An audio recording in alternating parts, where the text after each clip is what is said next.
Welcome to the Cyclical Doula Podcast. I'm Emma, a certified Sympto-Pro instructor, a fertility awareness educator, and your guide to fertility coaching and reproductive health education from menarche to menopause and all the different types of motherhood in between. If you're seeking a natural, science-backed approach to managing your fertility, understanding your cycle, or simply connecting with your body in a new way, you're in the right place. Each episode is designed to empower you with the tools, knowledge, and confidence you need to thrive in your unique journey. Quick disclaimer, this podcast is for educational purposes only and is not medical advice or individualized charting support. For specific guidance, please consult with your healthcare provider or fertility awareness instructor. Now, let's dive into today's topic. Welcome to the space where cycles breathe, where the real raw life of our mama leads. From motherhood's highs to charting the low, your body's story is the star of the show. Matriarch heart. Welcome back to the Cyclical Doula Podcast. Today, I'm here with Terri Kozlowski. She is an author, a speaker, and a soul-centered life coach who helps women move from fear and disconnection into deep self-trust and embodied authenticity. Terri is a proud Native American woman from the Athabascan Tlingit Raven Clan, and she weaves her spiritual heritage into everything she teaches. Her work bridges emotional awareness, mindfulness, nature wisdom, and feminine flow to help women return to their inner truth, whole, worthy, and wonderfully cyclical. Terri's own healing journey is one of reconnecting with her body after trauma, reclaiming her inner wisdom, and learning to listen to the signals she once ignored. Now she guides other women through that same reconnection, teaching them that our bodies aren't obstacles, they're sacred messengers. I'm so honored to have her here today. Terri, welcome. Thank you, Emma. I'm happy to be here. Awesome. Well, tell us a little bit more for people who don't know who you are, who you are and what is outside of your title and your roles, but just who you are as a human being. I am a product of child sexual trauma. My mother abandoned my sister and I on the streets of Albuquerque because she was an alcoholic and a drug addict. And growing up at the age of 11 like that, because I had to take care of my baby sister and try to figure out how to get home to my dad, which was 3,000 miles away at the time. So when you go through any sort of trauma, especially as a child, you stop growing at that point and you disconnect from who you authentically are, because everybody comes into this world knowing exactly who they are, what their purpose is, and that is to love and be loved. That is everyone's purpose. However, we come into our first unknown, which is our family, and it starts getting messy. And one of the things I did was I had to learn to not react to things that were happening around me. And what most people do is they stuff. And I was a very good stuffer, stuff my emotions. And in doing that, we turn off the signals that our body gives us. And in doing that, it took me to get peritonitis before I finally realized, oh, wait a second. So when I got pregnant, I ended up being pregnant for 10 months because I realized that I was codependent and I did not want to pass on any generational things to my child. So I gave birth late. There was meconium in the water, which meant that immediately I actually this would have been back in the early 90s. I had a natural childbirth. I had all kinds of natural things, but it was in a hospital setting, mainly because I was 10 months pregnant. And when they broke my water, because I went into natural childbirth and then it stopped. And they were going to induce 2 days later, and they were actually going to send me home. And I said, no. In 2 days, you're going to do this anyway. So I'm here. Let's just get this over with. And they broke the water. There was meconium in the water. Therefore, neonatal had to be in. They threw him up on my chest. And I said, hello. And they whisked him off. And then it took about 5 hours before the placenta finally gave way, which it actually really didn't, because 8 weeks later I was having a D&C because I was hemorrhaging like crazy for 8 weeks. Had I not been Mm, breastfeeding, I would have probably died from the amount of blood that I was losing. And yeah. at the time, I was 5'2" and 98 pounds. So I did not have a whole lot of extra anything because, Yeah. and my son, as you know, when you breastfeed, that baby's getting everything you can give Yeah, to it. absolutely. And he was nursing every 2 hours like clockwork. So I was not sleeping. And during this time period, I started feeling my body. And what I mean by Hmm. that is I started recognizing that certain signs that, okay, he's snapping. Maybe I should sleep too because I haven't Yeah. slept. And it was that started the process of me paying attention to my body. And then life happens and you have a toddler. And then as life continues on, you start stuffing again because Hmm. you can't deal with a child and also then deal with your own emotions. Right. And it's a difficult balancing act. And therefore I ended up with appendix that ruptured. And still, I mean, literally, something's wrong. I don't know what it is. My body's telling me I need to go to the doctor. I didn't. And Hmm. we were supposed to go on a camping trip, and I decided not, my husband said, no, you need to go to the doctor. I went to the doctor and they touched right on my side. And next thing I was in the hospital and wheeling me off but before medical sometimes can be a long process when they know what's wrong and they don't do anything because they want to confirm and have tests and have the insurance company pay Right. for the tests. Right. So they were having a CAT scan. And they waited the 2 hours for you to drink all the lovely stuff for the CAT scan. Yeah. And near the end of me drinking everything, I threw it all back up. They wheeled me in to get the CAT scan. And literally, as the CAT scan is going, my appendix ruptures. So they have Oh lovely pictures of my no. appendix rupturing on the CAT scan, and they're wheeling me off for emergency surgery at this point. And then again, they pause because now they have to verify I'm not pregnant. I'm not pregnant. I'm on the pill. I'm not pregnant. I'm on the pill. And still, I signed a waiver. They still had to wait until they got the Yeah. test result to actually go in and try to clean out the ruptured appendix. I ended up going home. I was in the hospital for a week, went home for a week, ended up with a fever, ended up back in the hospital for another week with peritonitis. And then I was Hmm. on IV antibiotics at home for 3 weeks.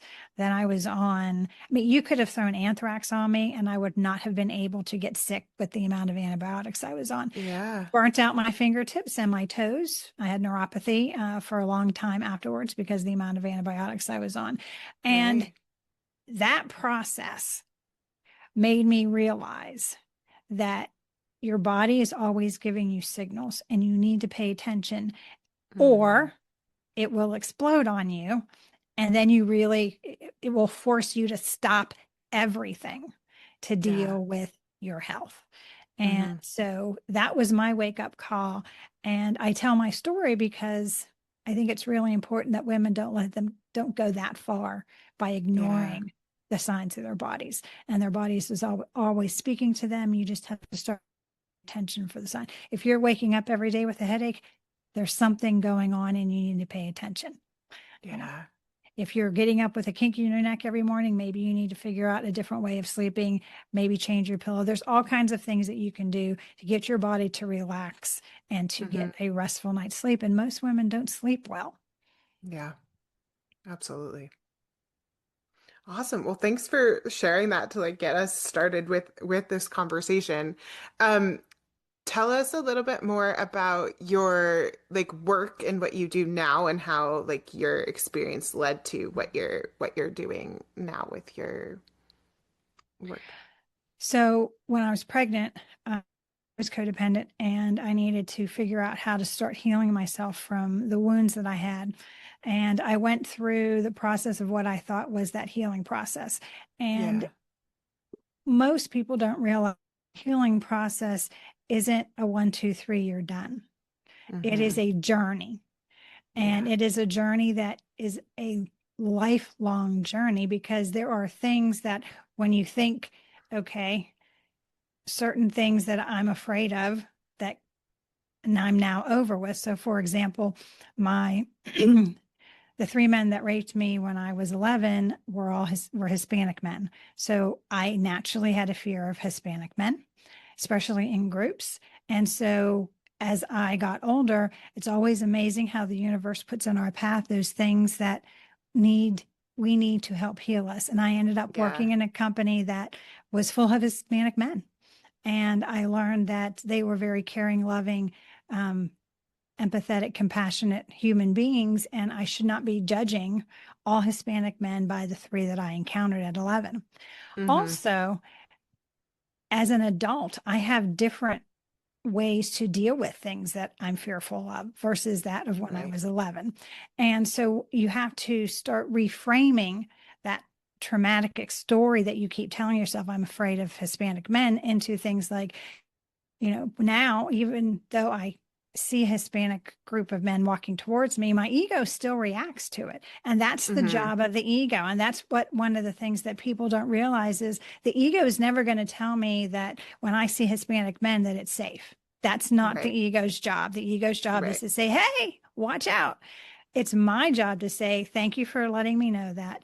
But I now know that Hispanic men can be very safe and compassionate, loving people, and I'm no longer afraid, and keep moving on. So when you Right. go over something big like that, you think, okay, I'm not afraid anymore. But then other things come up that you Mm-hmm. don't realize. So my mother was an alcoholic. So me being around a lot of drunk people is very triggering for me.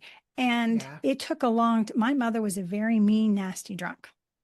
And it took me a long time to realize that people can be drunk and be happy, very, Mm. you know, energetic and fun loving Yeah. people. They don't have to be mean and nasty like my mom. And it Right. took a long time for me to realize that the signals that your body gives you when you're fearful, that you keep pushing down, you need to release that fear. You need to, Mm-hmm. and then also talk to your ego, because your ego will say, okay, these people are out of control. You don't know what's going to happen. And I don't, but I'm an adult. I can leave if I feel uncomfortable. I Right. can't, there are other things that I can do so that I am not fearful anymore. And it's Mm-hmm. retelling those stories in empowering ways and the reframing. And that's what I help people do. I help people realize that the story they're telling themselves over and over and over again reinforces the trauma and not Yeah. necessarily empowers them to overcome. And Mm-hmm. that's that transition. That's the alchemy that I use and the transformation work that I help other people realize that their story can be told in a way that's empowering to them and Yeah. allow them to release and feel those negative emotions. Because if you hold on to them and push them down, you end up with peritonitis.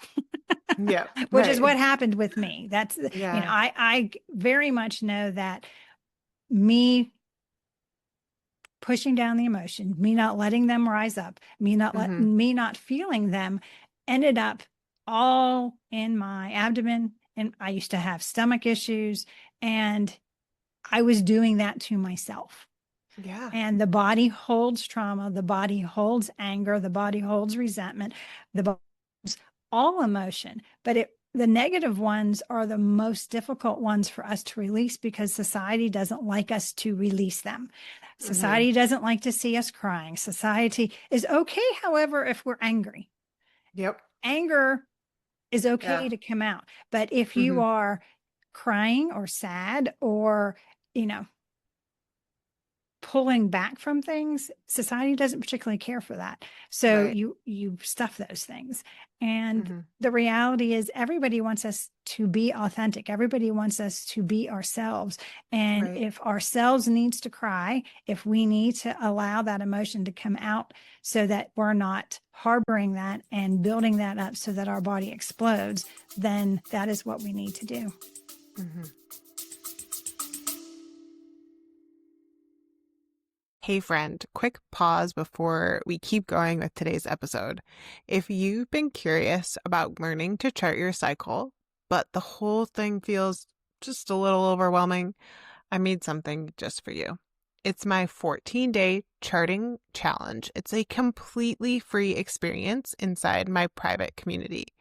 For 2 weeks, you'll have the opportunity to go through simple daily practices that will help you tune into your body's natural rhythms without pressure, without perfection, and without needing to know anything ahead of time.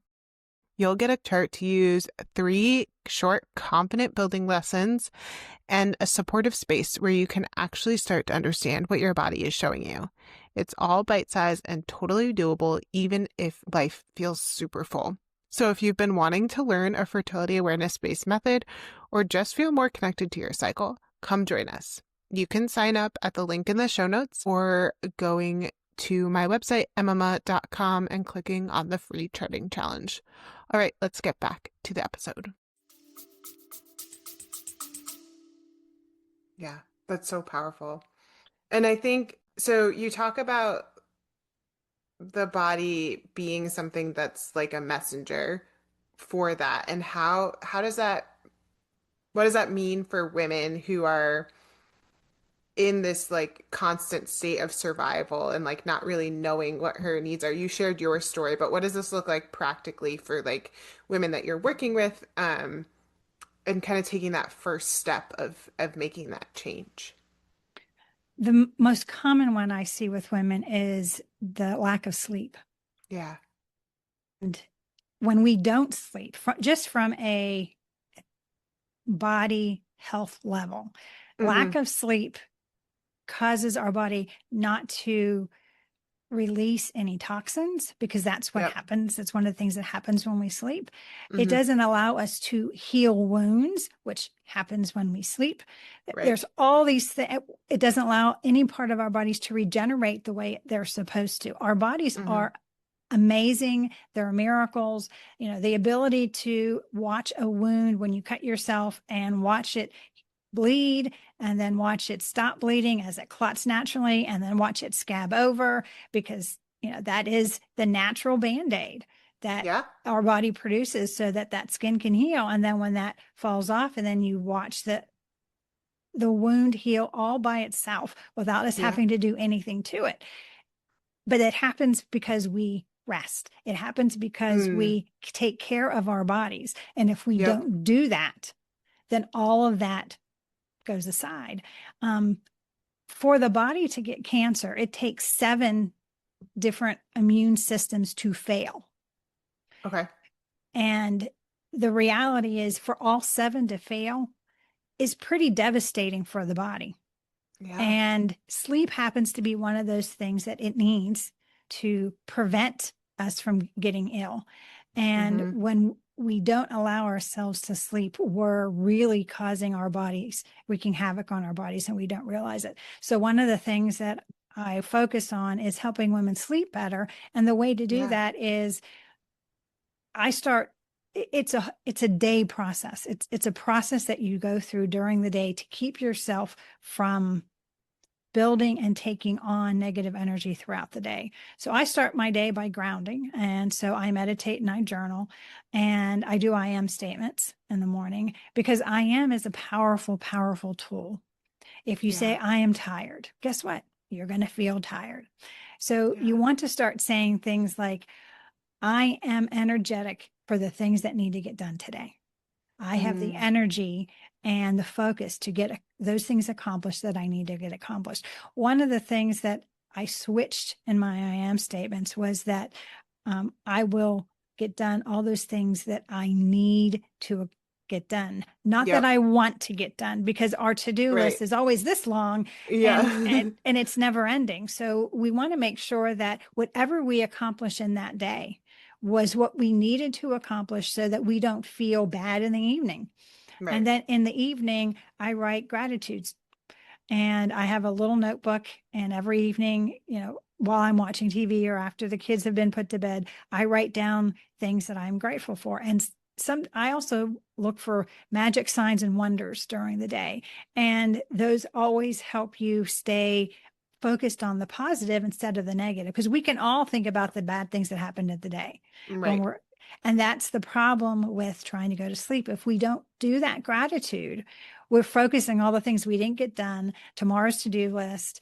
Why in the world is the child screaming again? We just put it down for Right. the third time. And we focus on those things instead of realizing that, we have a lot of positive things that happen during the day. And if we focus on those, Hmm. and we change the mindset when we go to sleep, and we drift off into a more restful sleep instead of Yeah. having our monkey minds going and going, and never actually getting to deep sleep. Yeah. How do you think that can like, how do you think moms who have like little ones can implement those same practices? Do you have any tips for that? Because I feel like sometimes when we're not sleeping as parents, when littles are up all through the night, or like how do we implement those same things in that stage of life? You focus on those 5 or 10 minutes. You don't try to Yeah. get an hour. You don't try to work in a half hour. Hmm. Start with 5 minutes. Five Yeah. minutes is enough to alter your mindset. And that's Yeah. all you need. And sometimes all it, if all you can do is deep breathing exercises, just do Yeah. that, because the breathing exercises are simplistic. Inhale for a count of 5, hold for a count of 5, exhale for a count of 5. Do that 5 times, and you've reset your autonomic nervous system, which means that Hmm. your blood pressure has been lowered, your breathing rate has been lowered, your heart rate has been lowered, and Right. therefore you're going to be present for the child, for that little one who only wants your presence. They Right. don't they don't want much of anything else. They need to eat, they need a bath, they Right. need those Right. things, they need their sleep, but the reality is they want your presence. Yeah. And if they are being fussy about something, it's a need that's not being met in some way. And all that you need to do is be present to figure out what that need is, because your child, Hmm. even babies who can't communicate, do communicate. I Yeah. know that my son had different cries for different things. A Yeah. different cry when he was hungry. Actually, he sounded like he said "ma," M-A, very long. "Ma" was his cry for when he was hungry, because I was Yeah. breastfeeding. Right. That's Right. where he got his food from. Right. And if we tune into those different cries Yeah. as parents, that's our job as a parent, is to Yeah. tune into those and realize what it is that they need, and what it is that we can provide for them. So, when the child is asleep, I even when the child is nursing, you can, in your mind, do your I am statements. You don't have to write them out. Just, you can do them in your mind. Yeah. Um, and those are the times where you're it feels like you're stealing moments, but the reality is Mm. those are the moments that you need, so that you can have the energy, you can have the peace of mind that you are doing all that you need to do. Yeah. That's awesome. I love that. How do you how do you feel like we can women can move away from like this control or pleasing aspect of just like what our society kind of holds as a continual thing into something that's more authentic and aligned with the work that you do? So a lot of women work on being perfect, or at least having Yeah. the outer appearance of being perfect. And the reality is that's a really low standard to have, because nobody is.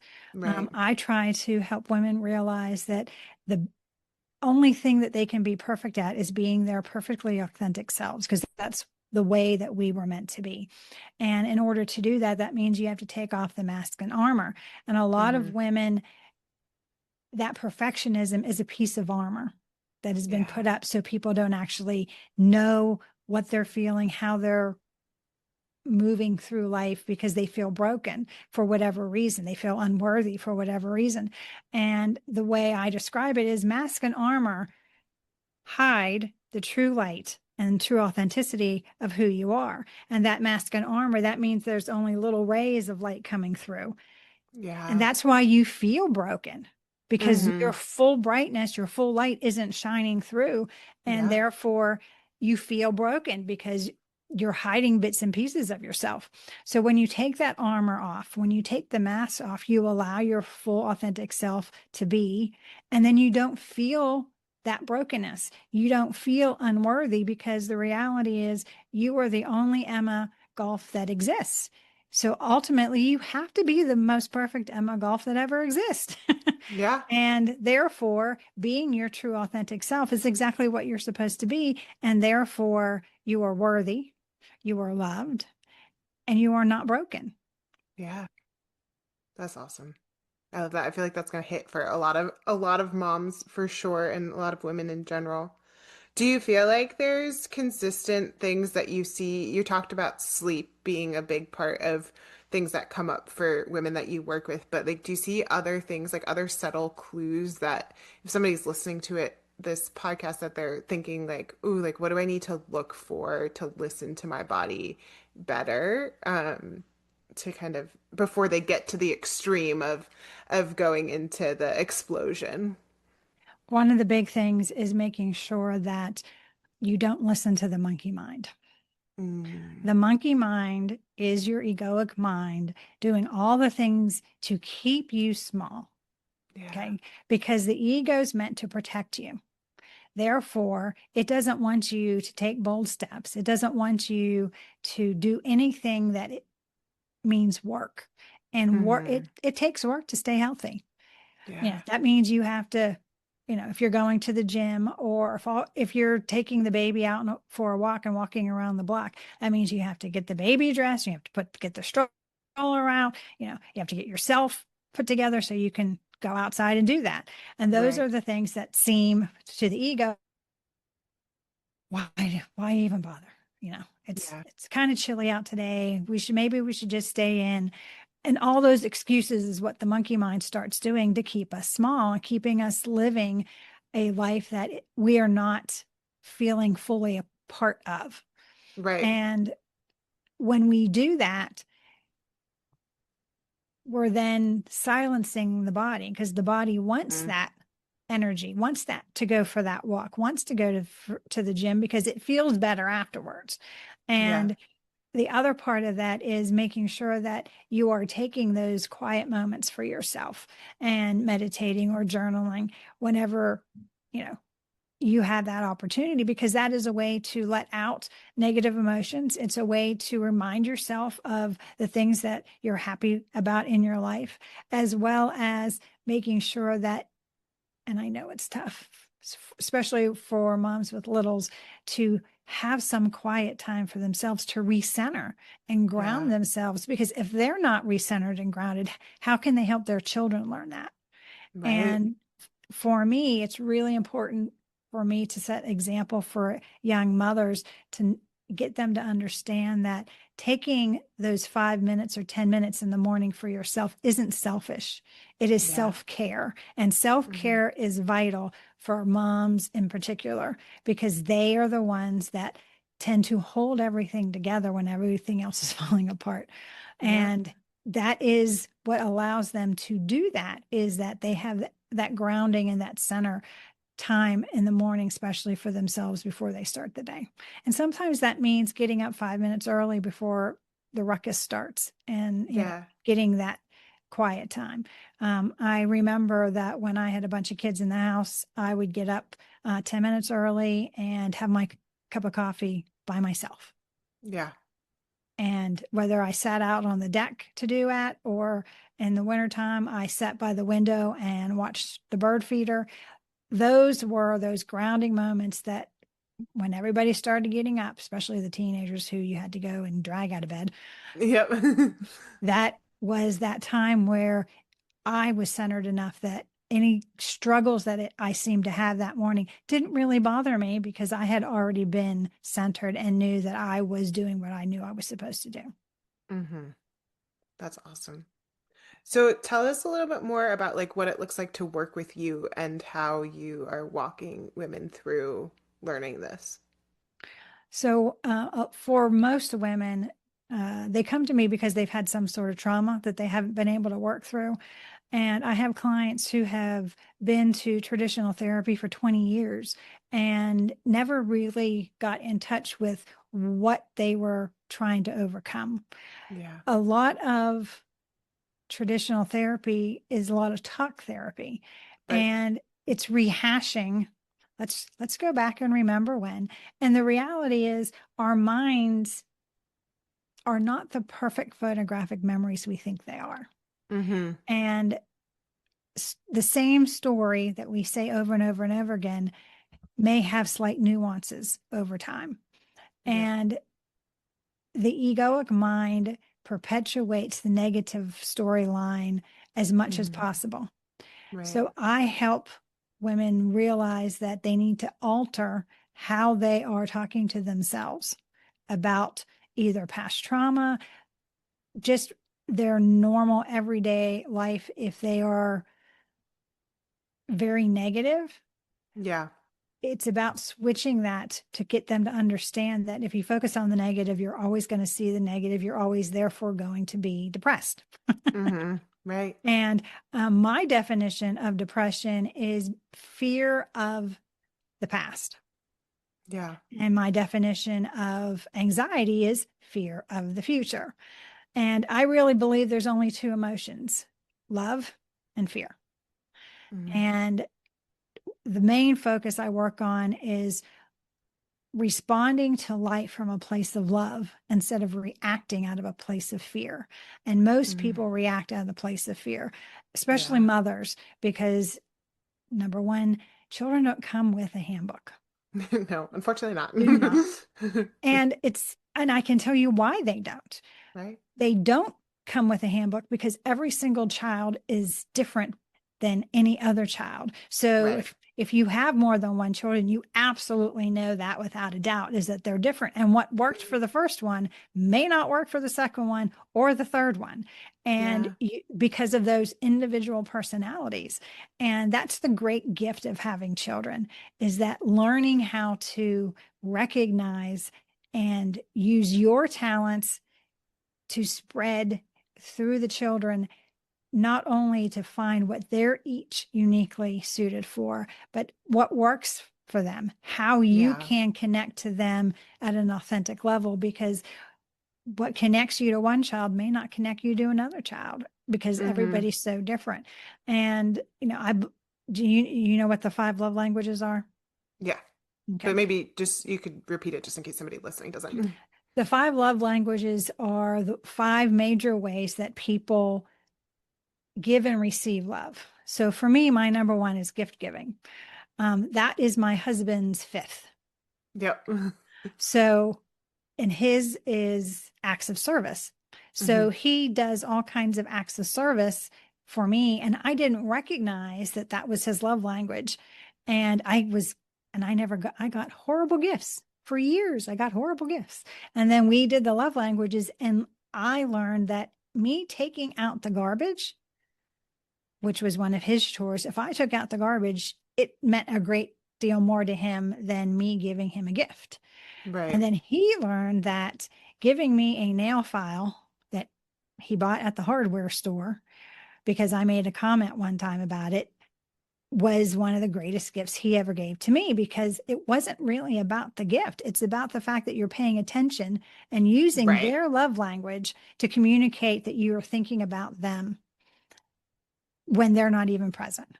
And so when we learn what those 5 love languages are and how to use those with our children, because so gift giving, acts of service, touch, words of affirmation, and I always forget the 5th one. But we learn with children that a lot of times you'll have one child that's very cuddly, and Mm-hmm. that is their love language is touch.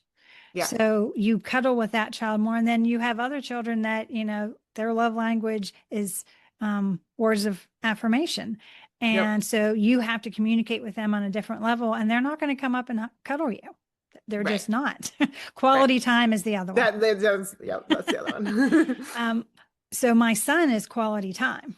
Yeah. And I learned a long time ago that if he came and started talking to me, not to interrupt him, Yeah. because I may get, 2 or 3 hours where if I give him my undivided attention, I get all kinds of information from him that I wouldn't have gotten if I was trying Hmm. to ask him 20 questions.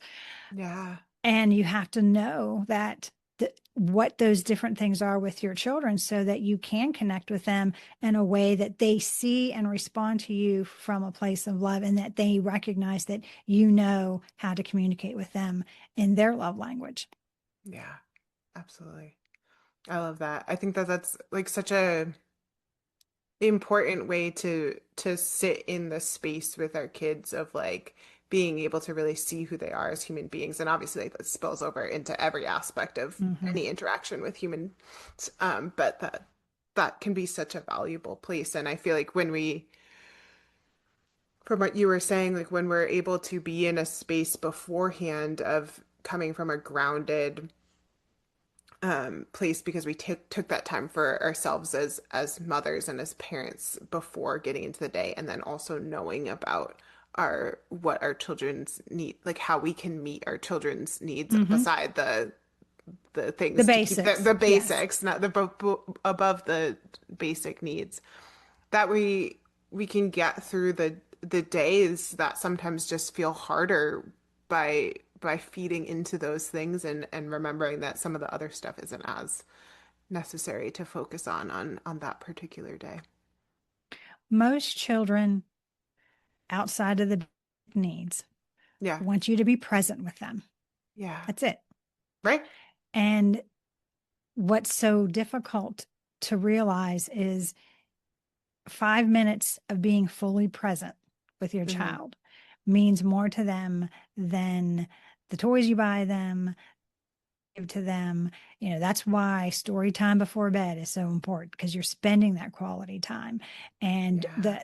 those stories that you tell are ones that they will remember that time you spent with them more Hmm. than they're going to remember, you know, the Xbox that they played that day. Right, right. Yep. It just really, and what I do know that the way I was raised was very different than the way I raised my son, and very Right. different than how I interact with my granddaughters and my Yeah. grandchildren, because I, for me, I was very focused on not repeating generational trauma. Right. So it was different Hmm. Yeah. than being very present with my grandchildren. Hmm. And for Thanksgiving, one of our boys came home for Thanksgiving and hadn't been home for a couple years. And I did nothing. I sat with Yeah. him all day, and Hmm. we talked and shared and communicated. And then we watched movies together, we ate together, and that is what he needed. That is what I needed. And if I don't see, I'm probably not going to see him for a couple more years. So that it was being present. Yeah. And that's all anybody ever wants from another person, is their presence. And Right. it's difficult for us when we're always rushing. We always feel like Hmm. something else needs to be done on our to-do list. And the reality is, other than the basics, making sure everybody's fed and that kind of stuff, your house doesn't even have to be clean. Yeah. Yeah. Right. There's basic things that you can do, but it's less important to get the dishes done. It's better to sit and be present with people, because you can always get up the next morning while everybody's still sleeping and do the dishes. Right. It's one of those things that you learn. What's more important is the aspect of being present, the aspect of being authentic, and everything else will fall into place. Yeah. Absolutely. I love that. Do you feel like there's something that you hope every woman listening kind of remembers about her body or her experience um, through this conversation? My biggest hope is that every woman understands that they are worthy just as they are. There's Hmm. nothing more they need to do. There's nothing more they need to accomplish. And that by taking off the masks and armor and realizing that being your whole authentic self is all anybody ever really wants from you. Yeah. And, Emma, you and I are having an authentic conversation. And I didn't beforehand ask you, how do you want me to show up? Who do you Right. want me to be? Right. And we don't ever ask that of others, but we think, our egoic minds think that we are Mm, not worthy enough to be who we authentically are, that people won't like us if we right. are authentically ourselves. And the reality is, if you run into that, they're not your tribe, they're not your people. Right. And the people that truly are your tribe are those that you're going to be around and they're happy just to have you present. Yeah. Not that you brought the green bean casserole, not that you made a fabulous cake, or every time you see them, you bring them a gift. It really is about being present with them, having one-to-one conversations, and Yeah. understanding that who you authentically are is the boldest statement you can ever make when you walk through life. And yet it's the hardest for all of us to do. And at the same time, it's also the easiest because we don't have to think about it. Right. There's no thinking about who Terri is supposed to be. I just am. Yeah. That's amazing. And such a good reminder. Where can people find your information and connect with you specifically? Easiest place to find me is terrikozlowski.com, TerriKozlowski.com. And I'm across all the social medias. My brand is Soul Solutions, and it is the name of the podcast that I had over 200 episodes on before I decided that I was done podcasting. Uh, Yeah. I have, it's also the book series that I have. Raven Transcending Fear is my memoir, which talks about the trauma and how I overcame. And then the Soul Solutions series, the first book is out, Soul Solutions for Awakening Awareness, which is the hardest part of any healing, is that awareness factor. And Yeah. then the second book, Soul Solutions for Overcoming Fear and Limitations, is hopefully coming out next year. I'm in the editing process now. That's awesome. Great. Well, it's been such an honor to talk to you and hear all of your experiences and learn from you too about all of this. So thanks for being here. My pleasure, Emma. Thank you for having me. Thanks so much for tuning into the Cyclical Doula podcast. If you enjoyed this episode, it would mean so much if you shared it with a friend or posted it on Instagram and tagged me at Cyclical Doula. If you've got a question you'd love to hear answered on the show, head over to mma.com/podcast to submit it. And don't forget, leaving a quick review really helps this podcast reach more people. Plus, if you upload a screenshot of your review on my website, I'll send you a special surprise as a thank you. You'll find all the details in the show notes about this show today, and I really appreciate you being here and listening in. I'll see you next time.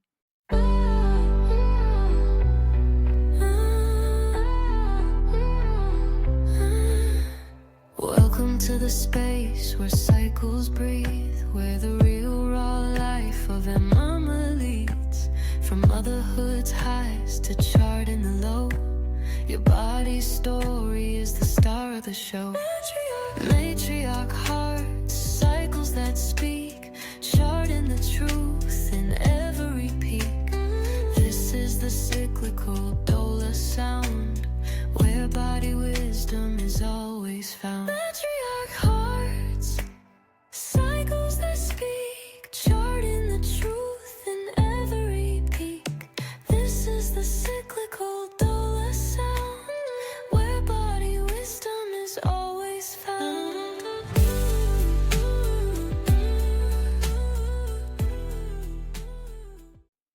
Just a disclaimer and a reminder that any guests on the show are views of their own and not necessarily views of Emma LLC or Emma Goff herself. Thanks so much.